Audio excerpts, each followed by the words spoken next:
इंसान को रोटी, कपड़ा और मकान के बाद जिस चीज की सबसे ज्यादा जरूरत पड़ती है वो है शिक्षा।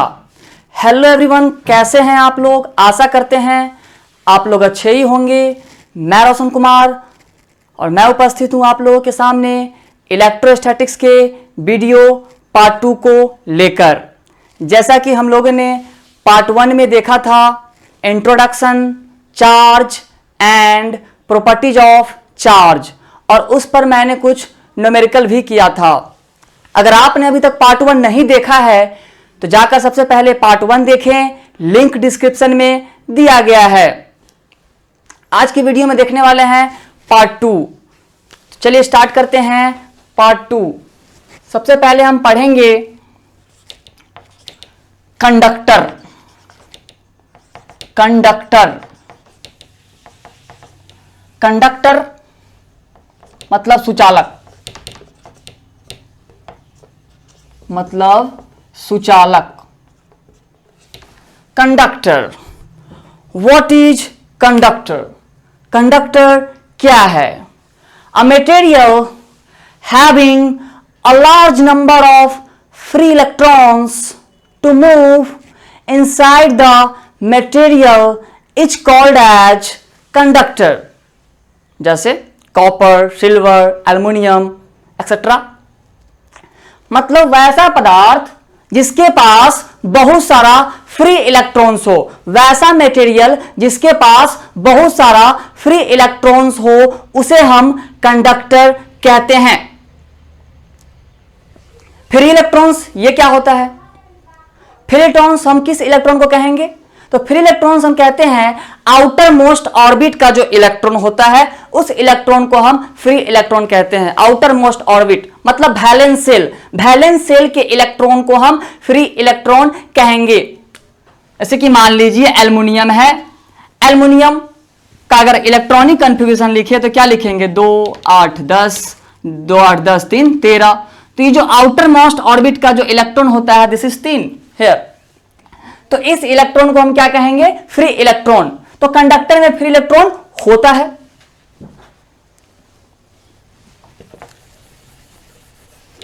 चलिए अब हम देखते हैं कंडक्टर का definition. A material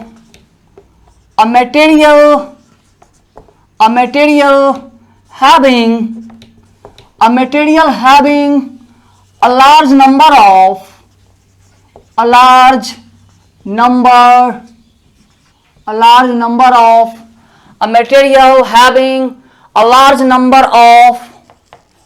number of free electrons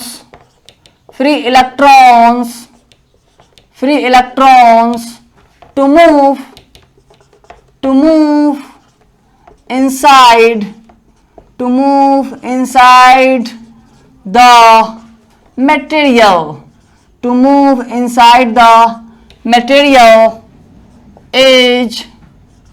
is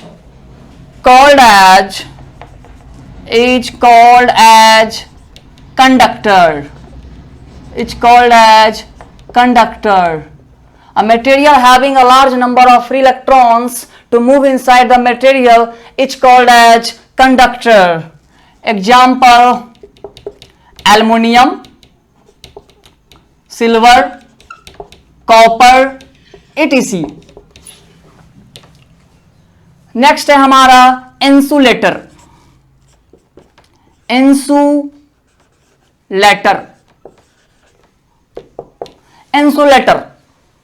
what is insulator?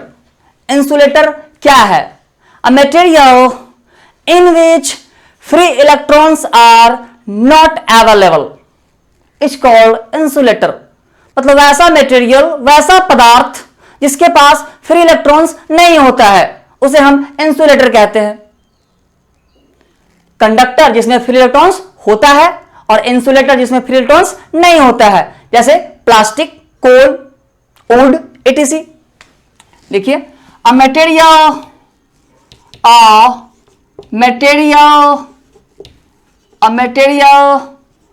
in which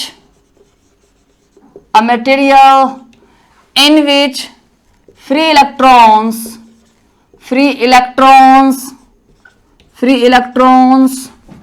are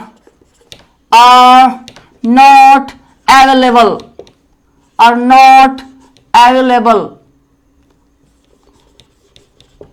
are not available. Example, plastic, plastic, wood, plastic, wood, coal, etc. This is insulator. चलिए इसे रब करते हैं।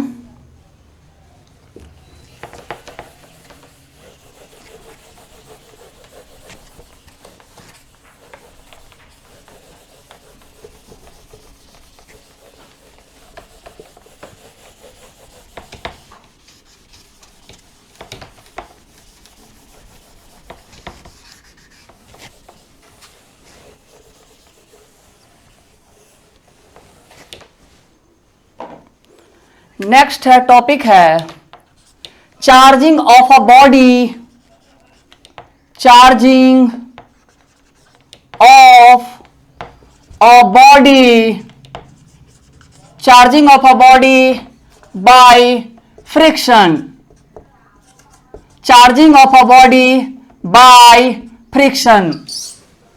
बॉडी का चार्ज फ्रिक्शन के द्वारा मतलब घर्षण के द्वारा। वस्तु का आवेशित होना, वस्तु का आवेशित होना, वस्तु का आवेशित होना घर्षण के द्वारा, घर्षण के द्वारा, घर्षण के द्वारा, वस्तु का आवेशित होना घर्षण के द्वारा। कि charging of a body by friction क्या है? जब हम दो न्यूट्रल बॉडी को रब करते हैं, घर्षण करते हैं, मतलब रगड़ते हैं एक दूसरे के साथ, तो क्या होता है? एक बॉडी का जो इलेक्ट्रॉन होता है वो दूसरे बॉडी में चला जाता है। एक बॉडी का इलेक्ट्रॉन दूसरे बॉडी में चला जाता है घर्षण से, जिसके कारण एक बॉडी पे नेगेटिव चार्ज आ जाता है और दूसरे बॉडी पे पॉजिटिव चार्ज आ जाता है। आइए देखते हैं कैसे। मान लीजिए यहां पे दो बॉडी हम ले लेते हैं, दो बॉडी मान लीजिए ले लिए। अभी इस पे Q इक्वल टू 0 है, मतलब न्यूट्रल बॉडी है। अभी Q इक्वल टू इस पर भी क्या है? 0 है, मतलब न्यूट्रल बॉडी है। दोनों बॉडी को हम रब कर देंगे इस तरह से, दोनों बॉडी को हम रब कर देंगे इस तरह से। तो अब क्या होगा? जैसे ही रब करेंगे मतलब घर्षण करेंगे तो होगा क्या? इस बॉडी का जो कुछ इलेक्ट्रॉन है वो इस बॉडी में आ जाएगा। तो जिस बॉडी में इलेक्ट्रॉन आया, इस बॉडी में इलेक्ट्रॉन आया, उस बॉडी पे कौन सा चार्ज आ जाएगा? उस बॉडी पे नेगेटिव चार्ज आ जाएगा। इस बॉडी में इलेक्ट्रॉन आया, उस बॉडी पे नेगेटिव चार्ज आ जाएगा, मतलब Q नॉट इक्वल टू 0 हो जाएगा। और जिसमें से इलेक्ट्रॉन गया, इसमें से इलेक्ट्रॉन निकला, वो बॉडी पे कौन सा चार्ज आ जाएगा? वो बॉडी पे पॉजिटिव चार्ज आ जाएगा हमारा, मतलब Q नॉट इक्वल टू 0। अब इस पे चार्ज 0 नहीं रहा। तो यही है friction, charging of a body by friction. चलिए इसका हम डिफिनेशन थोड़ा लिख लेते हैं। when two neutral body are rubbed to each other. When two neutral body are rubbed to each other, at least one is insulator. कम से कम उसमें एक इंसुलेटर होना चाहिए. At least one is insulator. Then electron of one body. Then electron of one body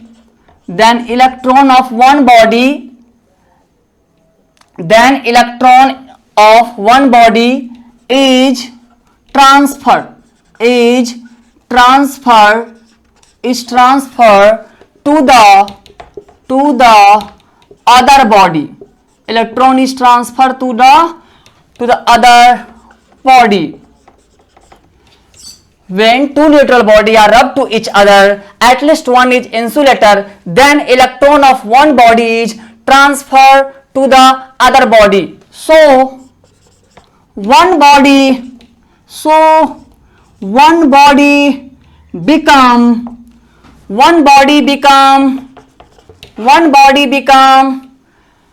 negatively charged. One body become negatively charged,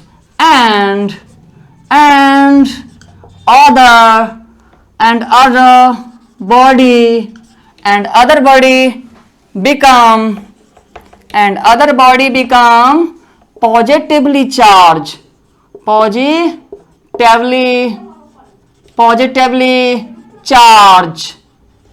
Other body become positively charged. Sorry, charge होगा, charged. Note कर लीजिए video को रोककर.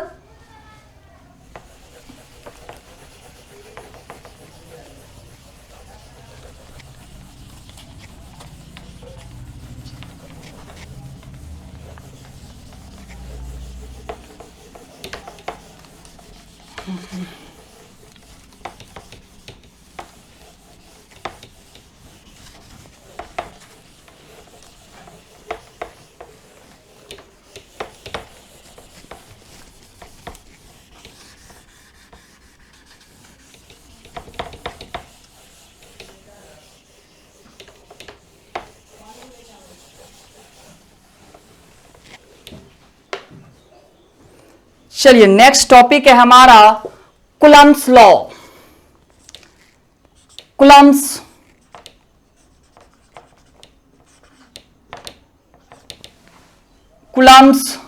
Law. कुलम्ब्स law मतलब Coulomb का नियम. Coulomb का नियम. Coulomb's law. What say Coulomb's law? Coulomb's का नियम क्या कहता है? The magnitude of electrostatic force between two point charge is directly proportional to the product of charge and inversely proportional to the square of distance between them. मतलब किसी भी दो बिंदु आवेश के बीच लगने वाला अस्थिर वैद्युत की बल, चाहे वह आकर्षण बल हो या विकर्षण बल हो, उसके आवेश के गुणनफल के समानुपाती होता है तथा उसके बीच के दूरी के वर्ग के व्युत्क्रमानुपाती होता है. यह कहता है स्टेटमेंट कुलम्ब्स लॉ का. मतलब किसी भी टू पॉइंट चार्ज के बीच लगने वाला जो इलेक्ट्रोस्टैटिक फोर्स होगा वो प्रोडक्ट ऑफ चार्ज के डायरेक्टली प्रोपोर्शनल होगा और उसके बीच के डिस्टेंस के स्क्वायर के इनवर्सली प्रोपोर्शनल होगा. आइए देखते हैं कैसे. सबसे पहले हम कुलम्ब्स लॉ का स्टेटमेंट लिखते हैं. The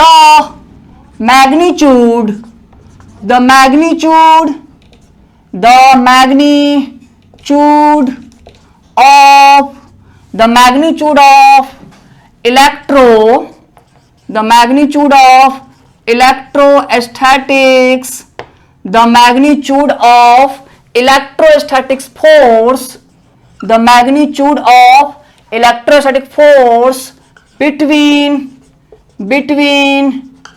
two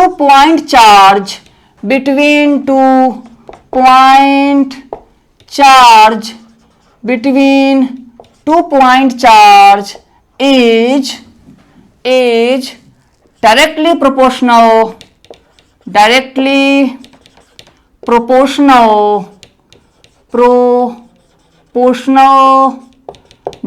proportional to the product of charge. directly proportional to the product of charge and inversely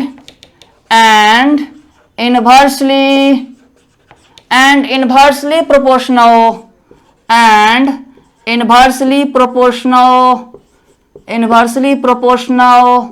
to the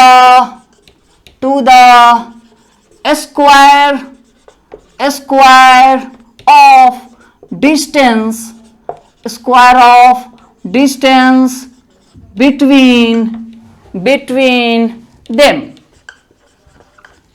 Very simple. The magnitude of electrostatic force between 2 point charge is directly proportional to the product of charge and inversely proportional to the square of distance between them. This is a Coulomb's law. चलिए देखते हैं. मान लीजिए 2 point charge हम ले लेते हैं. सबसे पहले 2 पॉइंट चार्ज ले लेते हैं. ये पॉइंट चार्ज का नाम है Q1 और दूसरा पॉइंट चार्ज है हमारा यहां पे, और इस पॉइंट चार्ज का नाम है हमारा Q2. और इस दोनों के बीच का जो डिस्टेंस है, मान लीजिए वो डिस्टेंस है R. तो कूलम्ब्स लॉ क्या कहता है कि इस दोनों के बीच लगने वाला जो फोर्स है, वो प्रोडक्ट ऑफ चार्ज के डायरेक्टली प्रोपोर्शनल होगा. इस चार्ज पे ये चार्ज इधर की तरफ फोर्स लगाएगा F12 और इस चार्ज पे ये चार्ज इधर की तरफ फोर्स लगाएगा F21. मतलब ये दोनों सेम चार्ज है. दिख रहा है ये दोनों पॉजिटिव चार्ज है, और दो पॉजिटिव चार्ज, दो सेम चार्ज के बीच रिपल्सन का फोर्स लगता है और एक दूसरे से दूर भागना चाहेगा. ये चार्ज इस पर इधर की तरफ फोर्स लगाएगा और ये चार्ज इस पर इधर की तरफ फोर्स लगाएगा. इसको कैसे पढ़ेंगे? F12 को कैसे पढ़ेंगे? F12 को हम पढ़ेंगे फोर्स ऑन 1 ड्यू टू 2. मतलब पहला चार्ज पर फोर्स दूसरे चार्ज के कारण. F21 को कैसे पढ़ेंगे? F21 मतलब फोर्स ऑन 2 ड्यू टू 1, मतलब दूसरे चार्ज पर फोर्स पहले के कारण. इस तरह से हम पढ़ सकते हैं F12, F21. F12 हो या F21 हो, इस पर इसके कारण लगने वाला फोर्स हो या इस पर इसके कारण लगने वाला फोर्स हो, दोनों तो सेम ही होगा, दोनों का मैग्नीट्यूड तो सेम ही होगा. तो कूलम्ब्स लॉ कहता है जो फोर्स होगा F, वो डायरेक्टली प्रोपोर्शनल होगा प्रोडक्ट ऑफ चार्ज के डायरेक्टली प्रोपोर्शनल होगा. मतलब Q1 Q2 के डायरेक्टली प्रोपोर्शनल होगा. अब यहां पर Q1 Q2 का मैग्नीट्यूड जितना ज्यादा, फोर्स उतना ही ज्यादा. डायरेक्टली प्रोपोर्शनल का यही मतलब होता है, ये बढ़ेगा तो ये भी बढ़ेगा. तो जितना ज्यादा मैग्नीट्यूड उतना ज्यादा फोर्स होगा. नेक्स्ट कहता है फोर्स जो है वो इनवर्सली प्रोपोर्शनल होता है स्क्वायर ऑफ डिस्टेंस के. तो इसके बीच का डिस्टेंस है R और उसके स्क्वायर के इनवर्सली प्रोपोर्शनल होगा. और इनवर्सली का मतलब क्या होता है? ये बढ़ेगा तो ये घटेगा और ये घटेगा तो ये बढ़ेगा.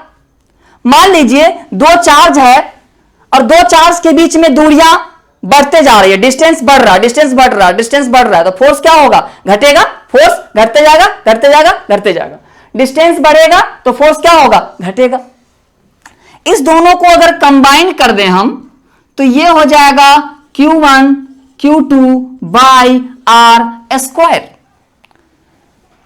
यहां पर प्रोपोर्शनलिटी कांस्टेंट हटेगा और नया कांस्टेंट आएगा, that is K Q1 Q2 by R square. K Q1 Q2 by R square. ये हमारा फॉर्मूला आ गया किसका? फोर्स का. फोर्स का फॉर्मूला क्या आ गया? K Q1 Q2 by R square.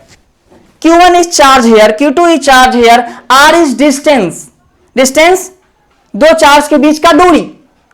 यहां पर K क्या है? K कांस्टेंट है जिसका वैल्यू हम न्यूमेरिकल में यूज करेंगे 1/4 pi epsilon naught. 1/4 pi epsilon not.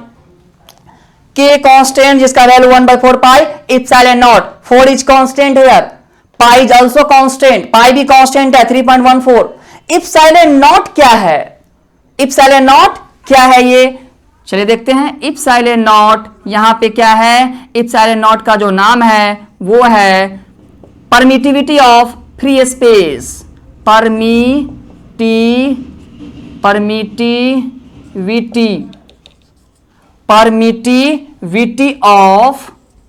Of free space, permittivity of free space.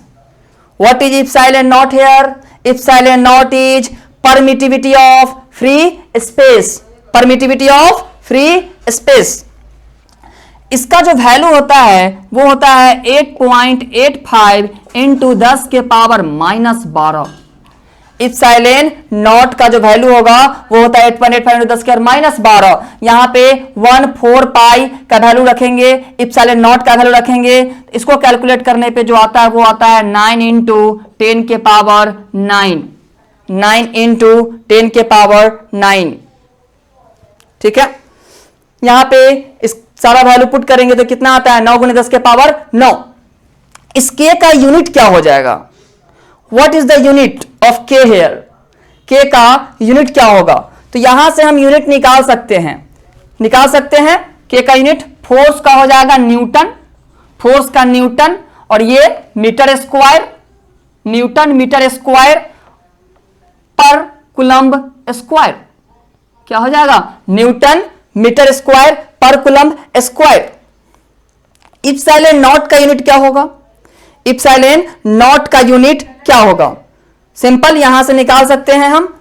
देखिए k बराबर 1/4 पाई इप्सिलॉन नॉट है, तो 9 इंटू 10 का पावर 9 है, यहां पे ये तो कांस्टेंट है, तो यहां से इप्सिलॉन नॉट का यूनिट निकाल सकते हैं हम, वो निकाल सकते हैं, कुलम्ब चला जाएगा इधर, तो ये हो जाएगा coulomb square by newton metre square, coulomb square by newton metre square. ये हो जाएगा किसका? इप्सिलॉन नॉट का यूनिट। ठीक है, किसी भी तरह का दिक्कत नहीं। चलिए, थोड़ा सा स्पेस कम था नीचे इसलिए थोड़ा सा सट गया है।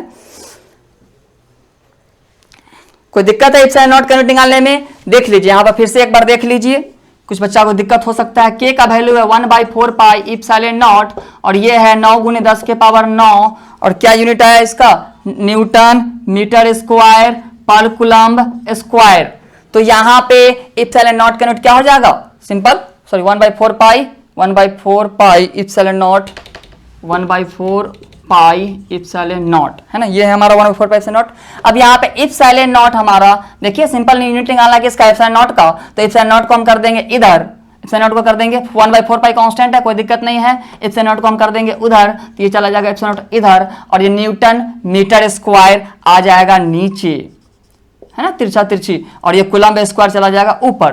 तो ये इप्सिलॉन नॉट क्या आ गया? Coulomb square by newton metre square. Simple, इसको इधर कर दिए, इस कुलम्ब को इधर कर दिए, है ना, तिरछा तिरछी, न्यूटन मीटर स्क्वायर नीचे कर लिए। ठीक है, चलिए यहां तक समझ में आ गया आप लोगों को।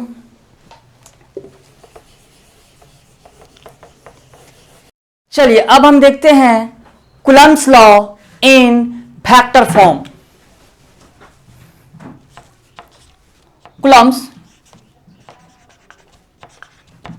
Coulomb's law in vector form। Coulomb's law in vector form मतलब कुलॉम्ब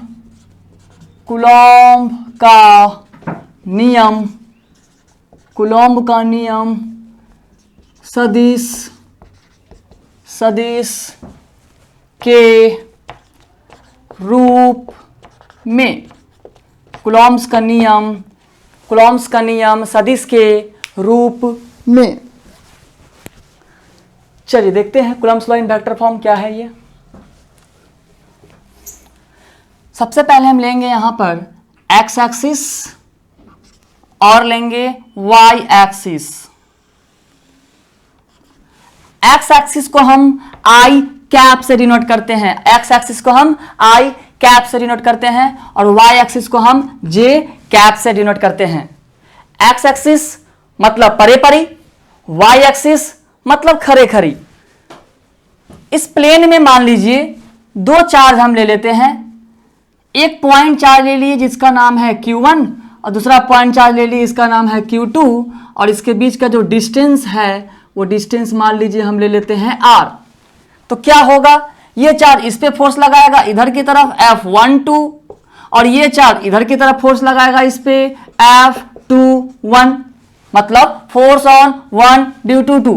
पहला चार्ज पर फोर्स दूसरे के कारण, फोर्स ऑन 2 ड्यू टू 1, दूसरे चार्ज पर फोर्स पहले के कारण।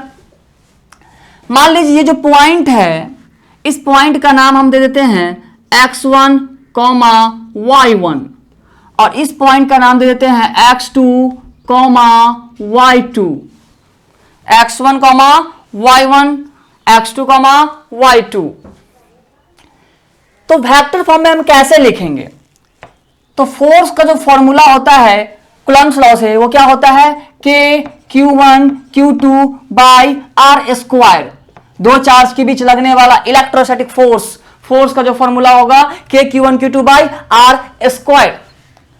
तो यहां पे हमें वेक्टर फॉर्म में लिखना है, तो F बराबर है K Q1 Q2 by R square. तो करेंगे क्या, यहां पर वेक्टर लगा देंगे और यहां पे R कैप से मल्टीप्लाई कर देंगे। R कैप मतलब व्हाट, R कैप मतलब यूनिट वेक्टर जिसका मैग्नीट्यूड 1 होता है, जिसका परिमाण 1 होता है, मतलब 1 से मल्टीप्लाई किए, कोई फर्क पड़ेगा नहीं पड़ेगा। चलिए इसको आगे बढ़ाते हैं।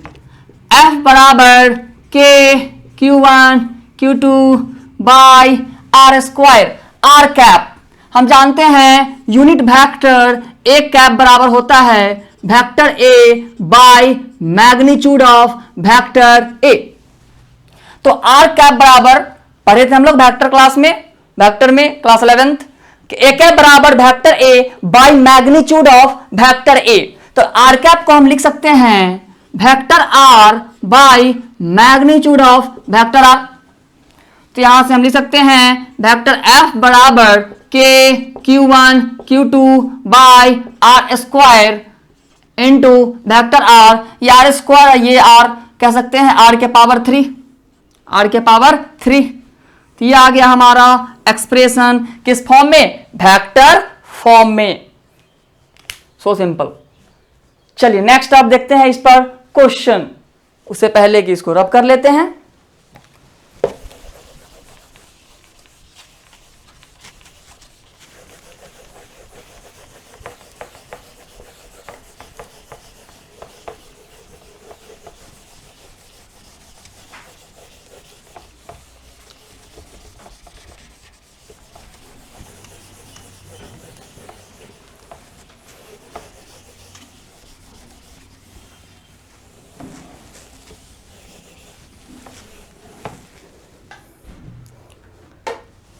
नेक्स्ट क्वेश्चन है find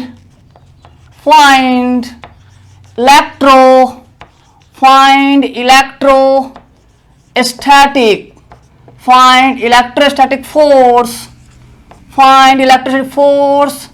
between two point charge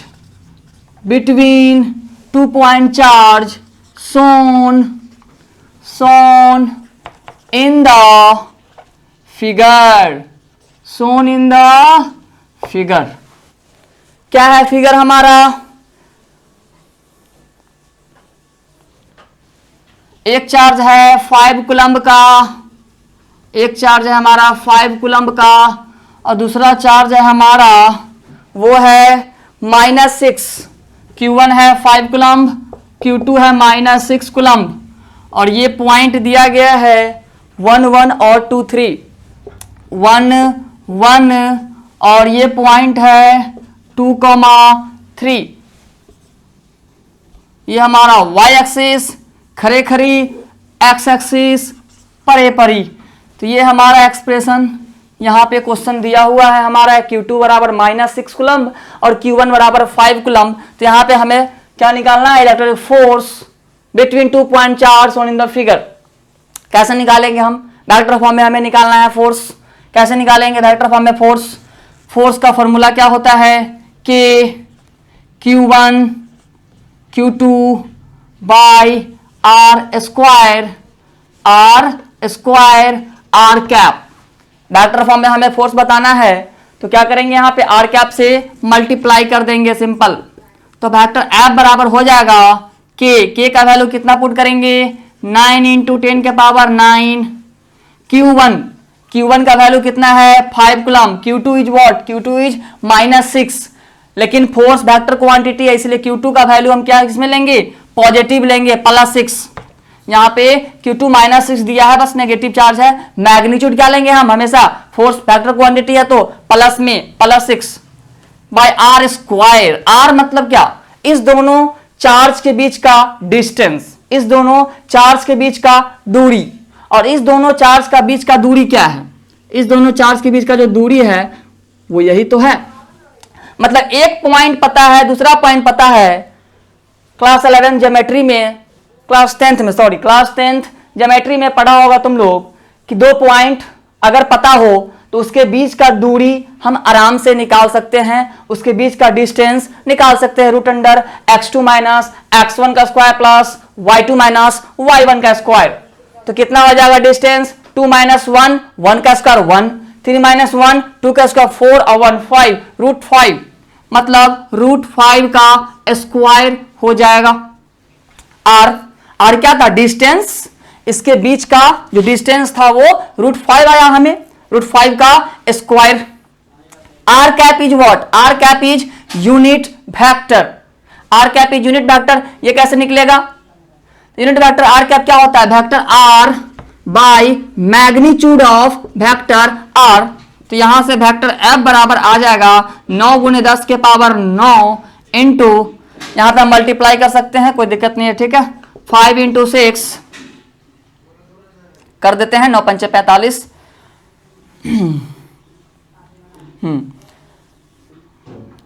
एक मिनट, 9 × 5 हो गया 45 × 10 के पावर 9 इंटू 6 हो गया, 9 × 5 = 45, 10 के पावर 9/6। √5 का स्क्वायर क्या हो जाएगा, √5 का स्क्वायर 5, स्क्वायर से रूट कट गया। वेक्टर आर कैसे निकलेगा, vector r is what, vector r is displacement vector. और हम क्लास 11th में वेक्टर में पढ़ चुके हैं कि डिस्प्लेसमेंट वेक्टर कैसे निकाला जाता है। डिस्प्लेसमेंट वेक्टर आर निकालना होगा, कैसे निकालेंगे हम, क्लास 11th में ये पढ़ चुके हैं। यहां हो जाएगा 2 में से 1 गया, 2 में से 1 गया, 1 आई कैप, 3 में से 1 गया 2, तो +2 जे कैप। ये हमारा निकल गया vector r. Simple, displacement vector r क्या है, डिस्प्लेसमेंट वेक्टर, जो कि हम क्लास 11th में पढ़ चुके हैं। डिस्प्लेसमेंट वेक्टर आर निकालना है, 2 में से 1 गया 1 आई कैप प्लस 3 में से 1 गया 2, 3 में से 1 गया 2 जे कैप। अब इसका मैग्नीट्यूड, वेक्टर आर का मैग्नीट्यूड, तो वेक्टर आर का मैग्नीट्यूड कैसे निकालेंगे, √a² प्लस b² करके, a² 1 का स्क्वायर 1 प्लस b² 2 का स्क्वायर 4, 4 और 1 कितना हो जाएगा यहाँ पे 5, 2 का स्क्वायर 4, 1 का स्क्वायर 1, 4 और 1 5, √5 आ गया हमारा यहाँ पे। तो यहाँ पे वेक्टर एफ जो आ जाएगा वेक्टर फॉर्म में वो क्या आ जाएगा, 6 × 5 = 30 के 0, यहां से हम काट भी सकते हैं, 5 × 9 = 45, 9 × 6 = 54 इंटू 10 के पावर 9, और यहां पे हमारा आ गया I cap plus 2 J cap by √5। This is your answer. तो ये क्वेश्चन हमारा सॉल्व हो चुका है। अब हम देखेंगे नेक्स्ट लेक्चर में।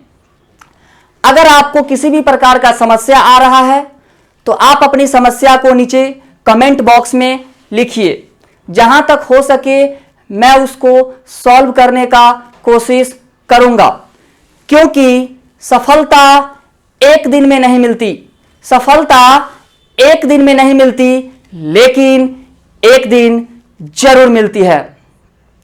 अगर आपको यह वीडियो अच्छा लगा है तो वीडियो को लाइक करें, कमेंट करें और अपने दोस्तों के साथ इसे शेयर करें, ताकि यह वीडियो अधिक से अधिक बच्चों तक पहुंच सके और अधिक से अधिक बच्चा इसका लाभ उठा सके। और हां, अगर आपने अभी तक चैनल को सब्सक्राइब नहीं किया है तो चैनल को सब्सक्राइब करें, बेल आइकन को हिट करें, ताकि आप भी पा सके नोटिफिकेशन सबसे पहले।